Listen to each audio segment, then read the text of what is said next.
Recordar, es impresionante todo lo que nos trae Gabriel Gómez cuando viene y es imprescindible también recordar y no perder la memoria. ¿Cómo estás, Gaby? ¿Te atascaste el 18 de julio? Tremendo, sí, yo tengo una discrepancia con las autoridades cuando hay un accidente que involucra una moto y se cortan una vía como 18 de julio, de ida y de vuelta, las dos vías y se tranca todo. Es algo similar a lo que pasa en los accesos a Montevideo también, ¿verdad? Es verdad. Son frecuentes los accidentes. Yo entiendo que hay que hacer las pericias del caso, hay familias y personas involucradas que merecen una pericia justa, pero se tranca demasiado y uno está a tiempo que no sabe, no puede salir. O sea, es culpa de la sociedad burguesa, yo estoy convencido. No, esta semana estoy en contra de la sociedad burguesa. Voto a la calle Pou esta semana. ¿Y cómo no sería compatible una cosa con la otra, me parece, no? Sí, cómo no. ¿Sí? ¿Le parece a usted? Nosotros estamos por la positiva de la sociedad burguesa. No, también es cierto que ha aumentado, ¿no? Hay cada vez más autos. Es más, en Francia... En Francia están estableciendo para que los empleados vayan en bici a trabajar y dependiendo de la cantidad de kilómetros le van a pagar. Pero acá tiene que lunes, miércoles y viernes matrícula que terminen en par. Martes y jueves matrícula que termine en impar. No hemos llegado al caos la semana que viene, como para eso. La cambiamos. Pero a un aumento. Igual, ojo. Y tampoco está la infraestructura necesaria como para bancarlo tanto a veces. Ojo porque ha descendido la compra de vehículos automotores. O sea, se estabilizó un poco el tema de la plaza de venta de automóviles, se ha estabilizado en los últimos tiempos. Aumentó, pero en los últimos meses ha tenido un parate en la venta disparatada que hemos tenido en los últimos años. En donde se viene ahora un cambio, ¿no? Claro, hay que esperar a que vengan los autos nuevos. Igual hay mucha gente que compró autos más baratos, autos 0 kilómetros que no tenían frenos ABS y que no tenían doble airbag. Entonces esos autos están $13.000. Autos que están muy bien. Hay unas bicicletas chiquitas, ¿las vieron esas? Son chiquitas, que la gente va como arriba, parece como un triciclo, bicicleta. Tiene una ruedita chiquita y la gente va a recordar, hay una cantidad de esa bicicleta. Hay que fomentar eso. Venís a laburar todo de lunes a jueves en bicicleta, el viernes no venga. Eso estaría bueno, eso sería una buena El plan Movete también de Endesa Montevideo, que ya tiene 1000 usuarios. También, y que están muy lindas las bicicletas, además, las vimos el otro día. Bueno, hoy no es, y voy a apelar a otro programa. Exacto, hoy no es un día cualquiera, ya lo dije, ¿no? Ya lo dije, bueno, apelo al mismo. Hoy no es un día cualquiera, hoy es un día que quedó en la memoria de muchísimos porque marcó historia. Y cuando charlábamos con Gabriel de esta iniciativa que tuvo Gabriel, yo le contaba que es un ejemplo que le pongo muchas veces a mis alumnos de periodismo, para que entiendan la responsabilidad que tenemos como comunicadores cada vez que nos sentamos adelante de un micrófono, que no solamente es una forma de divertirnos o de transmitir diversión, sino que hay mucha gente que piensa que lo que se dice en la radio es lo que pasa, como el que dice, si lo vi en la tele es porque pasó, y lo que trae Gabriel hoy creo que es un claro ejemplo de eso. Sí, esto ocurrió un día como el de hoy, un 30 de octubre, pero en 1938, en el cual Orson Welles, un hombre que por El Ciudadano y un montón de actividades que tuvo tanto en cine como en radio, que llevó adelante, se catapultó, pero básicamente su conocimiento público es a través de La Guerra de los Mundos, que es una adaptación de la novela de H.G. Wells, llevada a la radio, la cual en el año 38 se notificó por medio de prensa escrita de que este radioteatro que una vez a la semana se producía, en esa semana puntual y ese día en particular iba a tener La Guerra de los Mundos. Claro, porque él se hizo conocido en los medios dramatizando historias, ¿no? Contando historias escritas y teatralizándolas, para decirlo de alguna manera más que a la que estamos más acostumbrados. Sí, claro, teatralizándolas en formato inclusive de tener una orquesta estable en el estudio, lo cual ambientaba cualquier obra, pero indudablemente la gente de Nueva York y de New Jersey, que era donde llegaba la CBS y además de todos los Estados Unidos, pero particularmente en New Jersey es donde se desarrolla esta historia, y en Nueva York era justamente donde impactó más. No se enteraron a tiempo porque o no leyeron la prensa escrita de esa mañana que les anunciaban ese episodio para la tarde, o no escucharon el comienzo en el cual Orson Welles detalla que es una obra radioteatralizada del Teatro Mercury que se estará poniendo al aire basada justamente, como decíamos, en un guión adaptado de la novela de H.G. Wells, Guerra de los Mundos. Pero si les parece podemos escuchar la apertura al menos de aquel programa, y les digo que presten atención al final de esa apertura porque hay una música allí que acompaña, que es muy conocida para aquí, para el Río de la Plata. A ver. The Broadcasting System and its affiliated stations present Orson Welles and the Mercury Theater on the air in The War of the Worlds by H.G. Wells.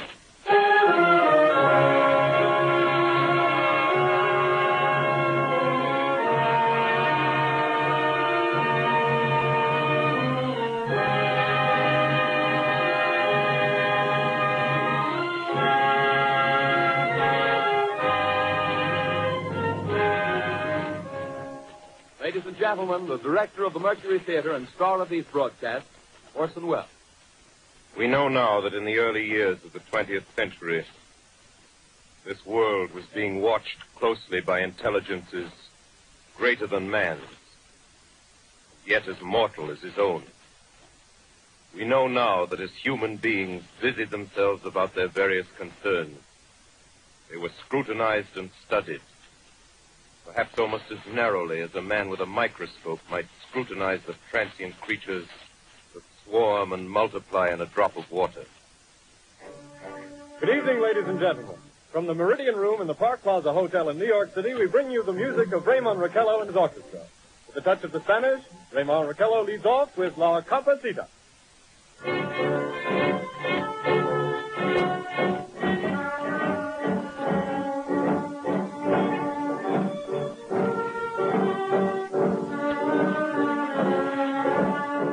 Ladies and gentlemen, this is terrific.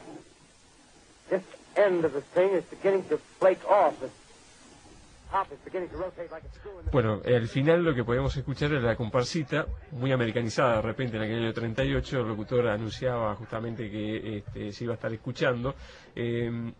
Es importante, Gabriel, contar que esto fue a las 20 horas de ese 30 de octubre de 1938 y aparece Orson Welles entrando al estudio en el piso 20 de la Columbia Broadcasting en Nueva York. No aparece solo, aparece con 10 actores y con una orquesta, como decía Gabriel, de nada más y nada menos que 27 instrumentos.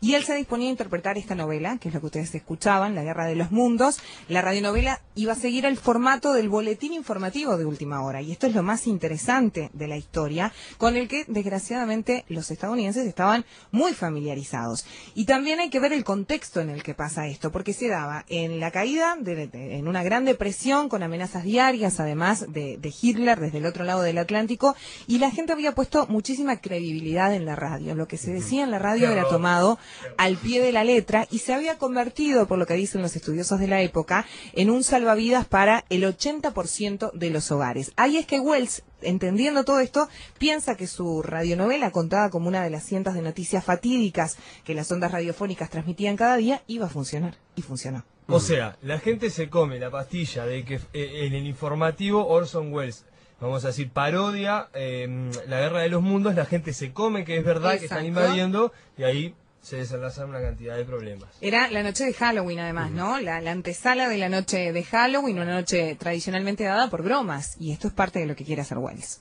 Claro, es un asterisco, son asteroides que van cayendo en New Jersey, después esos asteroides se transforman en que no eran tales, sino que eran naves espaciales. De esas naves espaciales comienzan a emerger seres vivos, los cuales desprenden un gas. Me lo dijo Tom Cruise. Tom Cruise, así le pasó. Me lo dijo hace poco. No sé lo que me pasó. Me encontré con...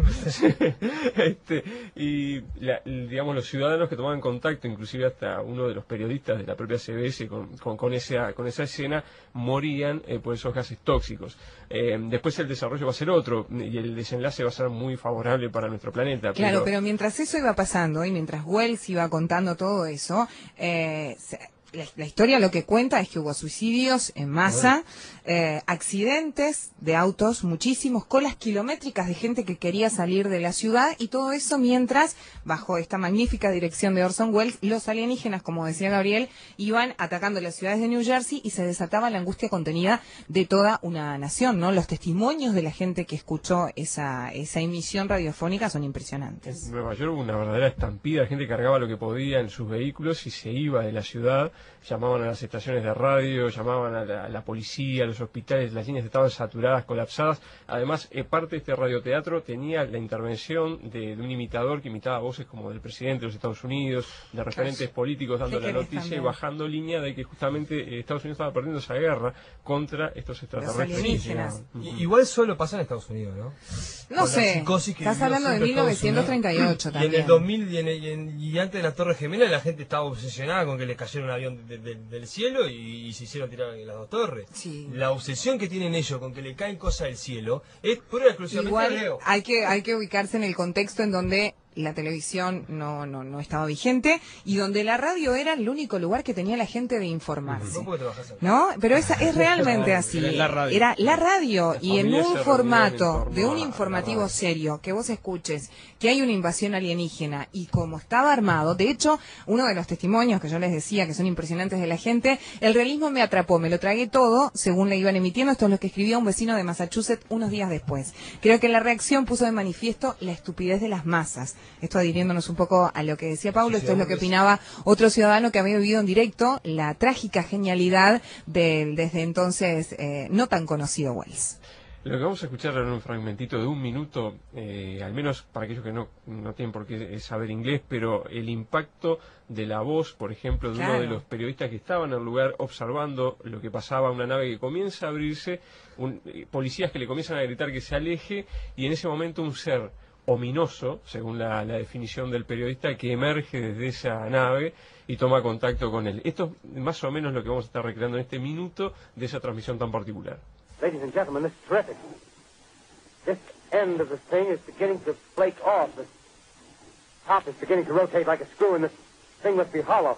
He's moving! Keep back there! Keep back, I tell you! Keep those men back! Keep back there! Keep those idiots back! Well, ladies... off! The top's loose! Look out there! Stand back! Ladies and gentlemen, this is the most terrifying thing I've ever witnessed. Wait a minute. Someone's calling someone or something, I can see, turning out of that black hole through luminous discs. For the eyes, it might be a face, might be almost but heavens, something wriggling out of the shadow like a gray snake. Now it's another one, and another one, and another one. They look like tentacles to me. Oh, yeah, I can see the thing's body. Now it's large as a bear. It glistens like wet leather, but that face, ladies and gentlemen, it's indescribable. I can hardly force myself to keep looking at it. It's so awful. Tremendo, ¿eh? La verdad que impresionante lo que se escuchaba. Esto era en el año 38. Claro. Si uno hace un paralelismo y salgo un poco de esto y me meto un poco en la política, y me acuerdo, por ejemplo, de Aparicio Méndez, cuando dio una cadena de radio y televisión en blanco y negro y comentó que los rusos iban a ingresar por el río de la Plata, para subir por el río Uruguay, remontar a América Latina y conquistarla desde allí, y por eso era necesaria la presencia de los militares en las calles uruguayas, uno dudaba, porque no tenía formas de chequear informaciones en tiempo real como hoy en día, que hoy uno entra a internet, sabe lo que pasa. Si eso ocurría en el 70 y poco, me imagino en el 38 cuando uno escuchaba este tipo de cosas y no tenía forma tampoco de chequearlo. Bueno, de hecho dicen, y ahora que estaba repasando algunas citas que se hicieron de aquella época, hay algunos que hasta ponen en duda que haya sido tan cierto, que dicen que es un mito, que fue realmente esa histeria colectiva. Porque, por ejemplo, el New York Times titulaba "Una ola de histeria masiva", se apoderó de miles de oyentes radiofónicos por todo el país. El Washington Post afirmaba que durante una hora un pandemonio histérico se apoderó de la capital de la nación y de la nación entera. Además de ser una noticia demasiado buena para no ser cierta, algunos estudios posteriores sugieren que la prensa exageró a propósito del impacto del programa por la preocupación de los editores ante las amenazas que para ellos suponía la radio, con el objetivo de que el público pensara que era un medio peligroso, porque además hablan también de esa competencia que tenían la CBS con la NBC. Y que por allí también quizás se le dio un poco más de trascendencia a lo que realmente pasó, porque de hecho el propio Orson Welles alimenta un poco este mito, que le vino obviamente muy bien a su carrera, porque dice que las casas quedaron desiertas, las iglesias abarrotadas, desde Nashville a Minneapolis la gente se lamentaba y se rasgaba las vestiduras, y como decíamos, se ha asegurado que hubo gente que se rompió brazos o piernas en la huida, numerosas depresiones, crisis nerviosas y hasta suicidios, pero también dicen que no existe ningún documento que dé fe de que realmente esto pasó. Sí, realmente el impacto de todas formas de la radio es impresionante. Yo calculo que la gente generalmente escuchó 15 minutos y salió de su casa, 10 minutos. Orson Welles a los 30 fuera la persona que aclaró que era una obra radioteatralizada. Después al final también vuelve a aclarar que es una obra radioteatralizada. Inclusive dice, estamos en Halloween, o sea, si alguien le toca la puerta al timbre, no es un extraterrestre, no es un alienígena, es un niño, le va a pedir un dulce. ¿Cuántos botijas muertos había en el toca el timbre? Se me vuelve el pecho a un montón. No, creo que ni salieron a la calle ese Halloween, ¿no? Claro, entonces un poco eso lo vamos a escuchar en el final, que es un poco Orson Welles explicando eso. Pero ocurrió pocos años después, en el 49, el 12 de febrero, en la ciudad de Quito, se realizó una recreación similar. ¿En Ecuador? En Ecuador, como decíamos, 11 años después de esto que estamos escuchando. La transmisión no duró más de 20 minutos, porque la gente descubrió que se trataba de una broma, llegó hasta la radio, la incendiaron. La policía, como también estaba muy molesta por esta broma, por todo el trabajo que le generó la llamada, no asistió a ayudar con los actores y con los periodistas que estaban en la radio. Hubieron 5 fallecidos en ese incendio. La gente reaccionó de esa forma, o sea, por ejemplo, 11 años después prendieron fuego la radio. Los sudamericanos somos así. Un poco más. No, no corremos. Te voy a buscar y te cago así. Ese es el ánimo sudamericano. Claro, debe haber estado hecho también a nivel sudamericano, ¿no? No con la excelencia que está hecha, en este caso, la obra de Welles. El Orson Welles de Quito debía ser mucho más. Claro, claro, ahí no se la comió la gente. El Orson Welles de Altiplanó. Sé que la radio estuvo hasta el 51 sin salir al aire, así que la de Quito. La de Quito. Sí. Hubo denuncias, Orson Welles y el medio tuvieron denuncias por angustia mental de muchísima gente, y la cadena solo aceptó un reclamo por petición expresa de Welles. Un tipo vendió sus zapatos para conseguir dinero para su huida y quiso que la cadena le pagara unos nuevos. Esa fue la que aceptaron pagar, la única. No, pero sin lugar a dudas, para aquel que estaba escuchando y como todo desprevenido, que a veces encendemos la radio y prestamos atención a quien está al aire, sin lugar a dudas, y más en aquel año 38, muy austero en cuanto a la posibilidad de chequear información. Me imagino que el impacto habrá sido muy fuerte. Muy arriesgado también, ¿no? Yo creo que hoy ya nadie se sube a ese carro aparte, con las tragedias que han pasado. Además. De todas formas, creo que un poco lo que decía el 11 de septiembre, cuando pasó lo de las Torres Gemelas, primero fue como un impacto, pero si lo estaba pasando a la tele, también era algo que lo entendimos como real. No buscamos chequear tal vez con mucha celeridad si realmente estábamos viendo algo o ficción, o la imagen había sido tomada por alguien que nos estaba brindando esas imágenes. Pero para concluir entonces, vamos a escuchar el fin del programa de Orson Welles de aquella noche del 30 de octubre del 38, un poco fuera de personajes, ya tratando de aclarar un poco de qué se trataba esa obra. Y como dice ahí en un fragmentito, es lo mismo que alguien se acerque con una sábana, la levante y le diga ¡buh! O sea, claro, decir los marcianos han aterrizado en radio no es lo mismo que levantar una sábana y que alguien le diga que además ¿no? Los pobres alienígenas, fíjense la maldad nuestra, morían a consecuencia de los gases que el oxígeno de la Tierra tenía. Es decir, no podían ni siquiera conquistarnos porque morían al respirar nuestro propio aire. Y eso que era el 38, imagínate hoy. Así que bueno, capaz que podemos escuchar al menos un fragmentito de ese final.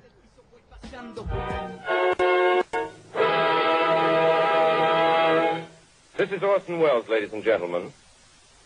Out of character, to assure you that the War of the Worlds has no further significance than as the holiday offering it was intended to be. The Mercury Theater's own radio version of dressing up in a sheet and jumping out of a bush and saying boo.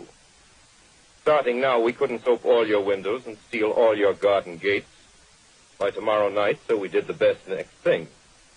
We annihilated the world before your very ears and utterly destroyed the CBS. You will be relieved, I hope, to learn that we didn't mean it, and that both institutions are still open for business. So goodbye, everybody, and remember, please, for the next day or so, the terrible lesson you learned tonight. That grinning, glowing, globular invader of your living room is an inhabitant of the pumpkin patch, and if your doorbell rings and nobody's there, that was no Martian, it's Halloween.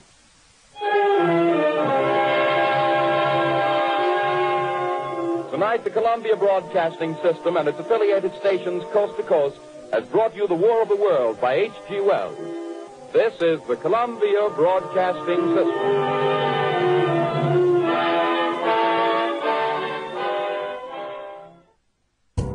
Es genial, ¿no? Yo estaba leyendo ahora cómo arrancó, porque arrancó con un pronóstico meteorológico que fue interrumpido por esto de señoras y señores, tengo que hacer un grave anuncio. El extraño objeto que cayó esta tarde temprano en Groves Mills, Nueva Jersey, no era un meteorito, dijo Wells.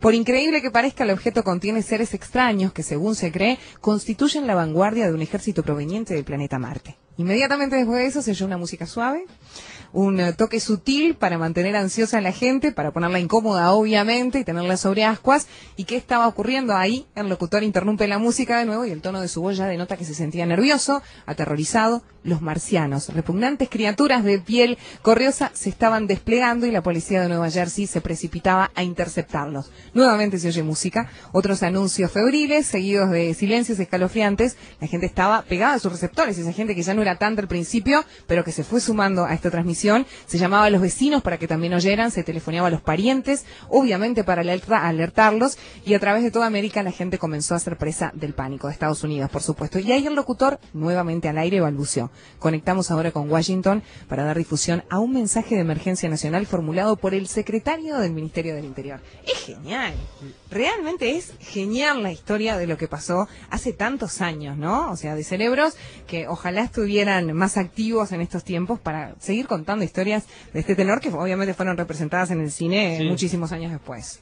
Sí, así que bueno, muchas gracias, Gabriel. Son desopilantes también. Genial. Porque hablaban de un Orson Welles que de su galera de quiromante, dice una de las crónicas de la época, o sea, le daban también un vuelo impresionante a esta recreación de Orson Welles.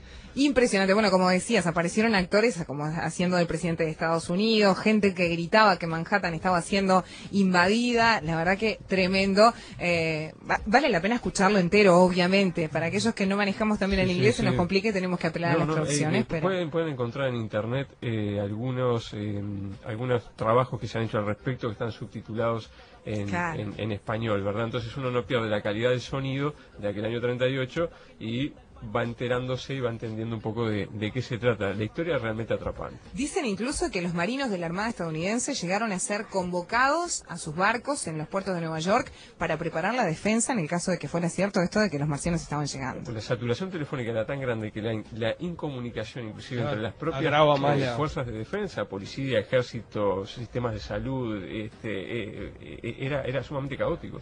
Muchísimas gracias, Gabriel, la verdad, una perlita, claro, que muestra por qué amamos tanto hacer lo que hacemos.